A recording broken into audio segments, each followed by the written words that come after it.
Anchor Shyamala Telangana హైకోర్టును ఆశ్రయించారు. Betting apps promote చేసినందుకు పంజగుట్ట పోలీస్ స్టేషన్లో శ్యామలపై ఎఫ్ఐఆర్ నమోదైంది. తనపై నమోదైన కేసును క్వాష్ చేయాలని హైకోర్టులో శ్యామల పిటిషన్ దాఖలు చేశారు. కాగా శ్యామల పిటిషన్పై నేడు విచారణ జరగనుంది.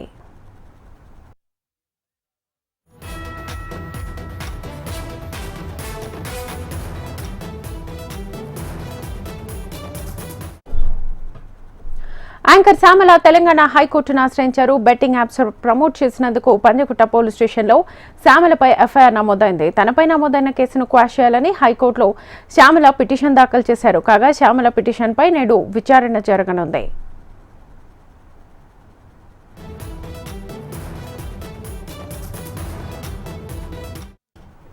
యాంకర్ శ్యామల తెలంగాణ హైకోర్టును ఆశ్రయించారు. బెట్టింగ్ యాప్స్ ప్రమోట్ చేసినందుకు పంజగుట్ట పోలీస్ స్టేషన్లో శ్యామలపై ఎఫ్ఐఆర్ నమోదైంది. తనపై నమోదైన కేసును క్వాష్ చేయాలని హైకోర్టులో శ్యామల పిటిషన్ దాఖలు చేశారు. కాగా శ్యామల పిటిషన్పై నేడు విచారణ జరగనుంది. ఇదే అంశానికి సంబంధించి ఫుల్ డీటెయిల్స్ మా ప్రతినిధి అమరేందర్ అందిస్తారు. అమరేందర్,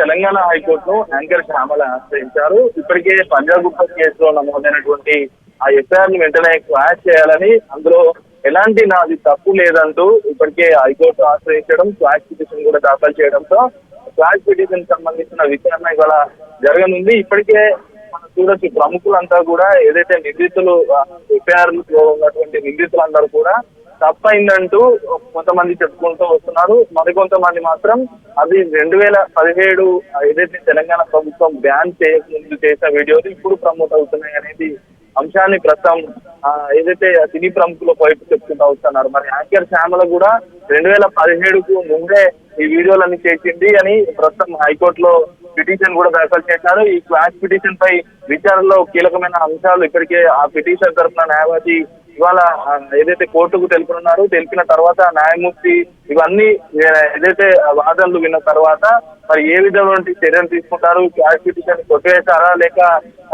అలాగే కొనసాగిగా ఉంచుతారా అనేది వేచి చూడాల్సిన పరిస్థితి నెలకొంది. అయితే 2015లో తెలంగాణ ప్రభుత్వం కొన్ని ఏదైతే ఇల్లీగల్ గా నిర్వహిస్తున్న బెట్టింగ్ యాప్స్ అన్నింటినీ కూడా తెలంగాణ ప్రభుత్వం బ్యాన్ చేసింది. 2016 దాకా ప్రమోటర్స్ అంతా కూడా ప్రమోటింగ్ చేశామనేది చెప్తా ఉన్నారు. ఇదే అంశాన్ని యాంకర్ శ్యామల కూడా పిటిషన్ లో మెన్షన్ చేశారు. కాబట్టి మరి కోర్టులో ఆమెకు ఊరట లభిస్తుందా లేదా అనేది వేచి చూడాల్సిన పరిస్థితి నెలకొంది.